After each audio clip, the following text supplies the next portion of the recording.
Guys, welcome back to my channel. और आज की वीडियो में हम बात करेंगे कि मेरा 100 डेज़ का एक्सपीरियंस कनाडा में रहते हुए कैसा हुआ, कि मैंने क्या क्या सीखा, मेरी क्या क्या लर्निंग्स रही, और आप लोगों को कनाडा आना चाहिए नहीं आना चाहिए 2024 2025 में। इस वीडियो में हम बहुत डिटेल तरीके से बात करेंगे कि मेरी क्या क्या लर्निंग्स रही। तो इस वीडियो को आप लोग एंड तक देखना, और एंड में एक बहुत इंपॉर्टेंट इन्फॉर्मेशन मैं आप लोगों को बताने वाला हूँ, तो वीडियो को ध्यान से देखना। चलो शुरू करते हैं।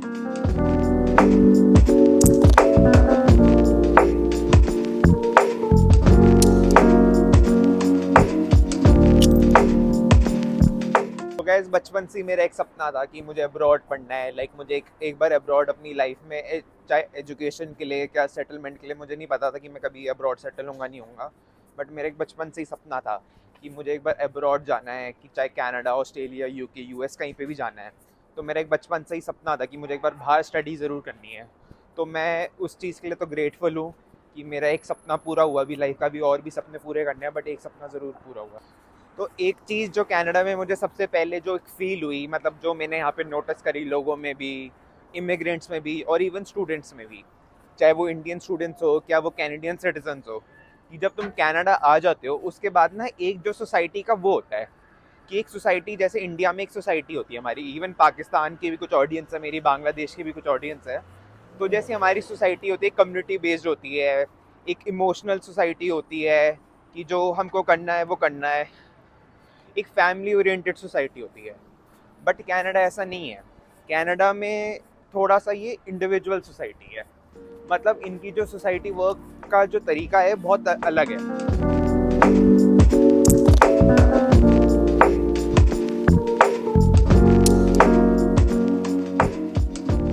एक और बात, जो टॉपिक सबसे इम्पोर्टेंट रहता है, वो सबके दिमाग में रहता है, कि वो होता है कि पैसों की। मुझे जो लगता है कनाडा में पैसा बहुत है। फाइनेंस की अगर बात करें तो आप एक काफ़ी अमाउंट कमा सकते हो। मतलब यूएस में ऑब्वियसली थोड़ा सा ज़्यादा है पैसा कनाडा से, बट कनाडा में कम नहीं है। व्हेन इट कम्स टू, चाहे अगर मिनिमम वेज पे भी अगर आप काम करो, यहाँ पे मैंने लोगों को डो डैश करते हुए, ऊबर ईट्स करते हुए, लोगों को मिनिमम वेज पे भी काम करते हुए मैंने इतनी अच्छी सैलरी देखी है जो लोगों की इंडिया के मैनेजर लेवल की भी सैलरीज नहीं होती। फॉर इंस्टेंस, मैं आप लोगों को मजाक नहीं कर रहा हूँ, मेरा एक दोस्त है अमन, एंड मजाक नहीं कर रहा हूँ मैं, उस सच बता रहा हूँ आप लोगों को। वो डाउनटाउन में, जैसा अभी मैं यहाँ पर हूँ, वो भी डाउनटाउन वैंकूवर में डो डैश करता है। और वो उसकी जो डो डैश में, उसने एक दिन मुझे अपना चार्ट दिखाया था, एक दिन उसने कम से कम $200 कमा लिए थे। अब अगर आप इंडियन रुपीज़ में आप चेक करोगे $200 कितने होते हैं, तो वो होते हैं 12,000 रुपये।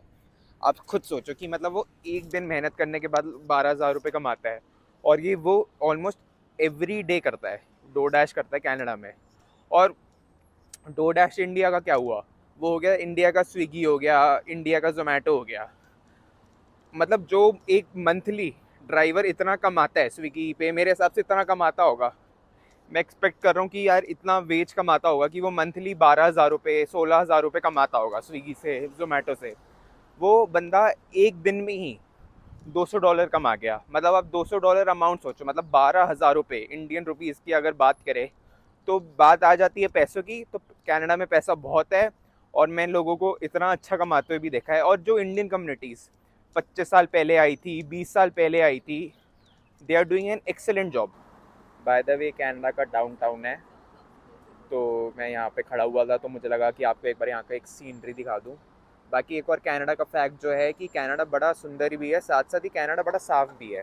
मतलब यहाँ पे रोड्स, साइकिल्स, मतलब यहाँ पे बड़े अच्छे तरीके से मेंटेन्ड है, मतलब बहुत साफ़ है। यहाँ पे आपको एक मिट्टी का धूल भी नहीं दिखेगा। अगर हम बात करें कि कनाडा में अगर कोई रेसिज्म है, कोई डिस्क्रिमिनेशन है, तो इसका जवाब है नहीं। यहाँ पे एक वैल्यू है, एक रिस्पेक्ट है एक सोसाइटी में। मतलब चाहे आप एक लॉयर हो, डॉक्टर हो, सीईओ, क्या आप कोई भी आपका प्रोफेशन हो, डजेंट मैटर वो, चाहे आप कितना महीने के कुछ 10 लाख रुपए कमाते हो, क्या महीने के सिर्फ $2,000 कमाते हो, फ़र्क नहीं पड़ता। एक लेवल ऑफ रिस्पेक्ट लोग यहाँ पे एक दूसरे को दिखाते हैं, चाहे वो इंडियंस हो, क्या कोई स्टूडेंट्स हो, तो वो एक लेवल ऑफ रिस्पेक्ट है। तो वो एक हमेशा रहती है कनाडा में, और मैंने अभी तक फील भी नहीं किया अभी तक कोई रेसिज्म का इंसिडेंट मेरे साथ हुआ हो। तो ये चीज़ मुझे बहुत अच्छी लगी कनाडा के बारे में। गाइस, मैं एक स्टूडेंट हूँ, और अगर मैं यूनिवर्सिटी की बात ना करूँ कि कनाडा में यूनिवर्सिटीज़ कैसी होती है, कॉलेज यहाँ पे कैसा चलता है, एजुकेशन सिस्टम के बारे में एक छोटा सा मैं आप लोगों को बात करना चाहूँगा। वो है कि कनाडा का जो एजुकेशन सिस्टम है, और मैं इंडियन एजुकेशन सिस्टम में भी पढ़ा हुआ हूँ, मैं इंडियन कॉलेज में भी पढ़ा हुआ हूँ, तो कभी मैं इस बारे में भी कभी वीडियो बनाऊँगा। अगर आपको कोई भी वीडियोस का आइडिया भी हो, अगर कुछ हो तो मुझे आप ज़रूर कमेंट सेक्शन में बताना कि आपको कैसी वीडियोस देखनी है, मुझे भी पता चलता रहेगा कि आपको कैसी वीडियोस देखनी है। कनाडा के एजुकेशन सिस्टम के बारे में, यूनिवर्सिटी के बारे में, तो यहाँ पे यूनिवर्सिटी का जो एक सिस्टम जो ये रहता है, रादर देन आप लोगों को डेली कॉलेज जाना हो 5-6 दिन, वो यहाँ पे नहीं है। आपको कॉलेज यहाँ पे 2 दिन मैक्स 3 दिन, और बाकी अपनी क्लासेस भी आप अपने टाइम के हिसाब से चूज़ कर सकते हो, क्योंकि यूजुअली इंटरनेशनल स्टूडेंट जो होता है वो यहाँ पे काम कर रहा होता है, पढ़ाई भी कर रहे होते हैं, जैसे मैंने अपनी प्रीवियस वीडियोस में भी बताया हुआ है कि काम कर रहे होते हैं, एजुकेशन भी ले रहे होते हैं साथ, तो आप अपनी क्लासेस खुद चूज़ कर सकते हो। बट यहाँ पे एक असाइनमेंट, एक रिसर्च पेपर, रिपोर्ट्स बनाना, इस पे ज़्यादा फोकस किया जाता है रादर देन क्लास में बैठ के लर्निंग करवाना। तो यहाँ का एजुकेशन सिस्टम बहुत अच्छा है, और ये चीज़ मुझे बहुत अच्छी लगी कि यहाँ पे ना एक प्रैक्टिकल वे, जो तुम लोग इंडस्ट्री में करोगे, जो मानो कल को तुम एक ऑफिस जॉब भी लेते हो, तुमको रिपोर्ट्स बनानी होती है, प्रेजेंटेशंस बनानी होती है, तो इन लोगों का एक फोकस रहता है कि तुम लोगों को ग्रुप प्रेजेंटेशन करवाए, ये सारी चीज़ें करवाए। तो ये चीज़ मुझे बहुत अच्छी लगी कनाडा के बारे में, कनाडा के एजुकेशन सिस्टम के बारे में। तो एक अलग से कनाडा की एजुकेशन सिस्टम के ऊपर मैं एक वीडियो बनाऊंगा। तो नेक्स्ट टॉपिक पे चलते हैं। अगर हम बात करें कि अपनी कनाडा में, वो है एयर क्वालिटी इंडेक्स की। तो अभी जो एयर क्वालिटी इंडेक्स है, मैं भी साइड में भी आ रहा होगा, एग्जैक्ट मुझे याद नहीं है, बट 5-6 रहता है यूजुअली। और यहाँ की जो एयर क्वालिटी है, जब मैं इंडिया से कनाडा लैंड हुआ था, तो मुझे याद है कि मतलब मैं दिल्ली में रह चुका हूँ, तो वहाँ का एयर क्वालिटी इंडेक्स इतना अच्छा नहीं है, इतना खास नहीं है। तो मतलब एक डिफरेंस मुझे फील हुआ था कि थोड़ा सा मेरी स्किन भी थोड़ी सी बेटर हो गई थी। तो यहाँ का जो एयर क्वालिटी इंडेक्स है तो काफ़ी अच्छा है। एक्सपीरियंस जो रहा कनाडा का मेरा इंडिया में, मतलब कनाडा आने के बाद, वो है कि मैं एक सेल्फ इंडिपेंडेंट इंसान बन गया। मतलब आपको हर चीज़ खुद मैनेज करनी है, आपको खाना खुद मैनेज करना है, अगर आप बीमार हो गए हो तो आपको खुद मैनेज करना है कि दवाइयाँ खुद आपको खानी है।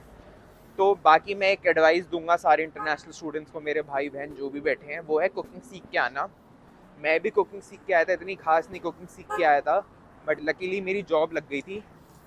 तो उसके बाद मैं अपना जॉब करने आया, तो उसके बाद मैंने अपना टिफ़िन लगवा लिया था यहाँ पे। बट बहुत सारी जगह पे टिफ़िन अवेलेबल नहीं होते हैं, बहुत सारी सिटीज़ में, विनिपेग मतलब काफ़ी जगह अवेलेबल होते भी है, बट काफ़ी जगह नहीं भी अवेलेबल होते, और कभी का टिफ़िन बहुत ज़्यादा एक्सपेंसिव भी होते हैं। तो मैं आप लोगों को रेकमेंड करूँगा कि कम से कम अगर आप 10-15 चीज़ें तो बना के सीख के आओ। और वैसे कुकिंग इतनी यहाँ पे इतनी डिफिकल्ट भी नहीं है, मतलब हर चीज़ मिल जाती है यहाँ पे, हर चीज़ अवेलेबल है। और हाँ, कोई भी बर्तन मत लेके आओ, पता नहीं ये 1-2 बर्तन लेके आ सकते हो, पैन, अपना प्रेशर कुकर, ये सारी छोटी छोटी चीज़ें लेके आओ। ज़्यादा बर्तन लाने की ज़रूरत नहीं है, क्योंकि बर्तन अवेलेबल होते हैं। बाकी मैं आप लोगों को एक चीज़ रेकमेंड करूँगा कि अगर आपको इलेक्ट्रॉनिक्स लेने हैं, फ़ोन लेना है, कुछ भी लेना है, तो मैं रेकमेंड करूँगा कि आप कनाडा में आके लो। क्योंकि कनाडा में आपको ना, और क्या होता है कि यहाँ पे ना इंडियन से, मैं भी जब इंडिया से लैपटॉप लेके आया था, वैसे मेरा जो लैपटॉप है वो थोड़ा सा स्लो हो गया है, और मतलब चार्जिंग स्लो होती है, थोड़े बहुत कभी कभी इशूज़ भी आते हैं, बीच में हैंग भी हो जाता है। इशू क्या है, यहाँ पे वोल्टेज का इशू है, मतलब वोल्टेज डिफरेंस है इंडिया और कनाडा में। तो मैं आप लोगों को रेकमेंड करूँगा, अगर आपको फ़ोन लेना है, क्या लैपटॉप लेना है, तो आप इंडिया से मत खरीद के लाओ, कनाडा से ही खरीदो, क्योंकि वो आप लोगों के लिए ज़्यादा बेनिफिट रहेगा और बेटर रहेगा।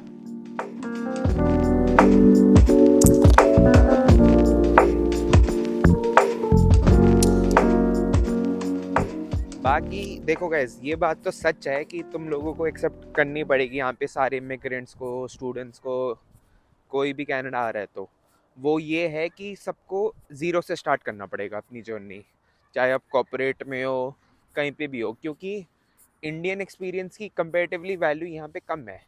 तो इस चीज़ की बात मतलब तुम लोगों को एक्सेप्ट करनी पड़ेगी, ये बात मैंने नोटिस करी है।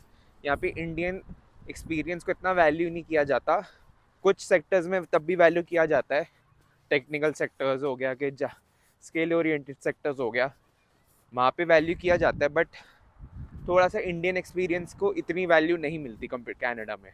तो फाइनली मैं अपना लास्ट एक पॉइंट बोलना चाहता हूँ, एक फाइनल मैसेज जो है मेरा सारे स्टूडेंट्स को, इमिग्रेंट्स को। आपने अगर वीडियो यहाँ तक देखी है तो थैंक यू, और गाइस अगर आपको वीडियो अच्छी लगी तो please don't forget to subscribe to my channel, और अपकमिंग बहुत सारी वीडियोस ऐसे आने वाली है। अगर जो भी आपको अगर कोई भी वीडियो चाहिए उसके बारे में आप मुझे कमेंट सेक्शन में ज़रूर बताना। एक इम्पॉर्टेंट जो फाइनल मैसेज मैं आप लोगों को देने वाला हूँ वो है कनाडा के बारे में, ये है कि कनाडा की journey is not that easy, और बहुत स्ट्रगल्स होते हैं, स्पेशली स्टूडेंट लाइफ में और वर्क परमिट पे काफ़ी स्ट्रगल्स रहते हैं। बट मुझे लगता है जब लोग यहाँ पे पीआर हो जाते हैं उसके बाद भी स्ट्रगल्स रहते हैं, देखिए लाइफ में पूरे स्ट्रगल्स रहती हैं, बट मुझे लगता है PR पे जब हो जाते हैं स्टूडेंट्स तब एक बेटर सिचुएशन बन जाती है। बट एक इंटरनेशनल स्टूडेंट और एक वर्क परमिट पे जब तक हो तुम लोग तब तक एक स्ट्रगल है। तो ऑलमोस्ट 5 से 6 ईयर आपको लगेंगे कनाडा में सेटल होने के लिए। आपको अगर वीडियो अच्छी लगी तो थैंक यू गाइस।